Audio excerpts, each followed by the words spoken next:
अच्छा जी, तो केमिस्ट्री की इस वीडियो में आज हम डिस्कस करेंगे केमिकल फार्मूला। तो क्या होता है केमिकल फार्मूला, इसको कैसे बनाया जाता है और केमिस्ट्री के सब्जेक्ट में इसकी क्या अहमियत है। केमिस्ट्री के अंदर कंपाउंड्स के जो नाम होते हैं उनको सिंबॉलिकली तौर पर केमिकल फार्मूले के ज़रिए रिप्रेजेंट किया जाता है, बिल्कुल इसी तरह जिस तरह एक एलिमेंट को उसके नाम के सिंबल से एब्रीविएट किया जाता है। अब हम इस बात को समझते हैं कि एलिमेंट को उसके नाम से किस तरीके से सिंबॉलिकली एब्रीविएट किया जाता है। एलिमेंट्स के सिंबल उनके जर्मन, लैटिन, ग्रीक और इंग्लिश लैंग्वेजेस के नाम से लिए जाते हैं।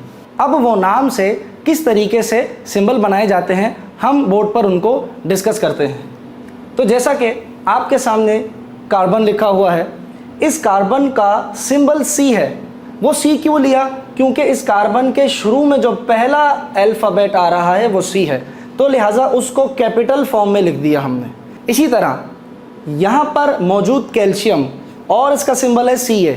अब आप बोलें कि इसको Ca क्यों रखा गया, तो उसकी वजह यह है कि अगर इसका भी कैपिटल C हम सिंबल रख देते तो ये C और ये C आपस में कोलाइड कर जाते, यानी आप बोलते कि ये कैल्शियम का C है या ये कार्बन का C है, और फिर इसमें चल जाता झगड़ा, और हमें फड्डे फसाद में तो पढ़ना नहीं है क्योंकि भाई हमें केमिस्ट्री पढ़नी है। लिहाजा सही तरीके से केमिस्ट्री पढ़ने का उसूल यही है कि फड्डे को रिजॉल्व कराया जाए और एक दरमियानी रास्ता निकाला जाए।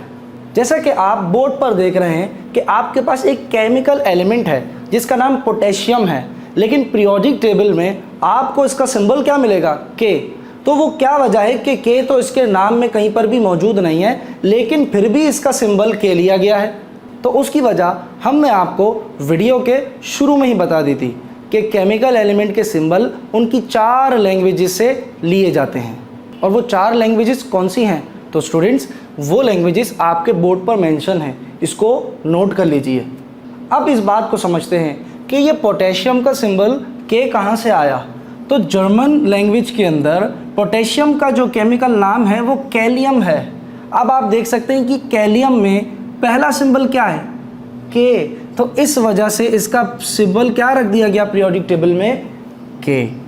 इसके जर्मन लैंग्वेज से सिंबल को उठाने की वजह भी ये बनी कि अगर आप इसका सिंबल कैपिटल P रखते तो फिर आप फास्फोरस का क्या रखते, और अगर आप इसका PO रखते तो फिर पोलोनियम का क्या रखते, और अगर आप इसका PT रखते तो फिर प्लेटिनियम का क्या रखते। और जैसा कि मैं बता चुका हूँ कि हमें फड्डों में तो पढ़ना है ही नहीं, तो इसीलिए हमने एक दरमियान का रास्ता अख्तियार किया और हम गए उसकी जर्मन लैंग्वेज के पास। हमने कहा कि भाई अपना एक सिंबल हमें उधार दे दो। उसने कहा बिल्कुल। तो हमने वहाँ से उसका एक सिंबल बोरो करके के रख दिया। अब आप देखें सोडियम, इसका सिंबल क्या रखा है?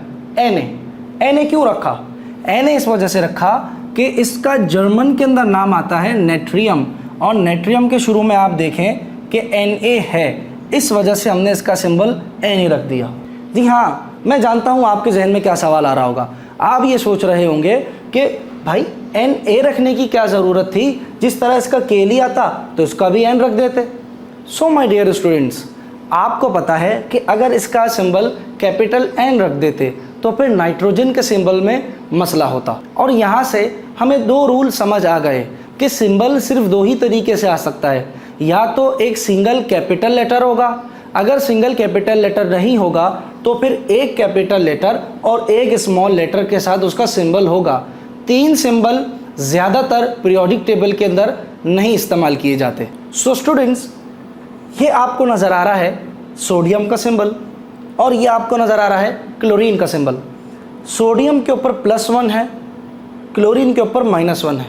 ये दोनों इसकी वैलेंसीज को शो कर रहे हैं। अब आप सोचें कि ये वैलेंसीज क्या होती हैं, तो आपको सबसे पहले घबराना नहीं है। जैसे जैसे आपके केमिस्ट्री के कॉन्सेप्ट्स बिल्ड होते रहेंगे, आपको ये चीज़ भी समझ आ जाएगी कि ये वैलेंसीज क्या होती हैं। हर ग्रुप की अपनी मखसूस वैलेंसी होती है। इसी वजह से सोडियम के ऊपर +1 है, क्लोरीन के ऊपर -1 है। अब देखें, अगर हमें दोनों का केमिकल फार्मूला बनाना हो मिलाकर, तो हम क्या करते हैं? NaCl लिख देते हैं। सोडियम की वैलेंसी क्या थी? +1, क्लोरीन की -1। तो रूल ये है कि जब दोनों वैलेंसीज सेम हों, पॉजिटिव और नेगेटिव वैलेंसीज सेम होंगी, तो दोनों वैलेंसीज ऑफसेट हो जाएंगी, यानी एक दूसरे के सब स्क्रिप्ट में शो नहीं होंगी। इसी तरह यहाँ पर कैल्शियम है, कैल्शियम ग्रुप 2A से बिलोंग करता है, इसी वजह से इसकी वैलेंसी 2 है। और यहाँ पर सोडियम चूँकि ग्रुप 1A से बिलोंग कर रहा था, इस वजह से इसकी वैलेंसी पॉजिटिव 1 थी। अब यहाँ पर जो आपको कैल्शियम नज़र आ रहा है, इसकी वैलेंसी +2 है। क्यों? क्योंकि ये ग्रुप 2A से बिलोंग कर रहा है। जिस तरह यहाँ पर सोडियम 1A से बिलोंग कर रहा था और पॉजिटिव 1 वैलेंसी रख रहा था, इसी तरह यहाँ पर कैल्शियम ग्रुप 2 से बिलोंग करने की वजह से +2 वैलेंसी को शो करेगा। और वैलेंसीज हमेशा हमेशा एक्सट्रीम राइट साइड पर सब स्क्रिप्ट में शो की जाती हैं। सो माय क्यूरियस फेलोज, यहाँ पर हमने बात कर ली वो कि जिनकी वैलेंसी सेम होती हैं और वो ऑफसेट हो जाती हैं, यानी कि वो मैदान से बिल्कुल ही आउट हो जाएंगे, उन पर कोई हमें मज़ीद बात नहीं करनी। लेकिन जिन दो एलिमेंट्स की वैलेंसीज डिफरेंट होती हैं, उनका क्या किया जाए? तो उनका कंपाउंड बनाया जाए। और कंपाउंड कैसे बनाया जाए? दोनों को मिलाकर लिखा जाए। फिर उसके बाद इनके ऊपर इनकी वैलेंसीज को लगाया जाए, फिर वैलेंसीज को रिफ्लेक्ट कराया जाए। रिफ्लेक्शन का क्या मतलब हुआ? वैलेंसीज ऑल्टरनेटली एक दूसरे के सब स्क्रिप्ट में रिफ्लेक्ट कर जाएंगी, यानी कि ये केमिकल फार्मूला बनेगा CaCl2। यहाँ 2 क्यों आया? क्योंकि कैल्शियम की वैलेंसी पॉजिटिव 2 थी और वो रिफ्लेक्ट कर गई क्लोरीन के सबस्क्रिप्ट में। और यहाँ पर 1 है, आपको पता है 1 तो बेचारा इतना गरीब है, कहीं पे भी शो नहीं कराया जाता, ना ही उसको कोई मैथ में अहमियत देता है, ना ही अलजबरा में अहमियत देता है। लिहाजा हमने भी उसको केमिस्ट्री के अंदर कोई अहमियत नहीं दी और उसको शो यहाँ पर नहीं कराया। अरे हाँ, एक बात तो भूल ही गए, इधर पॉजिटिव नहीं आया और इधर नेगेटिव नहीं आया। इसकी क्या वजह है? क्योंकि सब स्क्रिप्ट के अंदर पॉजिटिव और नेगेटिव्स को शो नहीं कराया जाता। तो इसी के साथ हमारे केमिकल फार्मूले की तमाम इम्पॉर्टेंट बातें ख़त्म हुई। हम अपनी नेक्स्ट वीडियो के अंदर ये केमिकल फार्मूला कहाँ कहाँ इस्तेमाल होता है उसको डिस्कस करेंगे। जब तक के लिए पढ़ें और पढ़ने दें।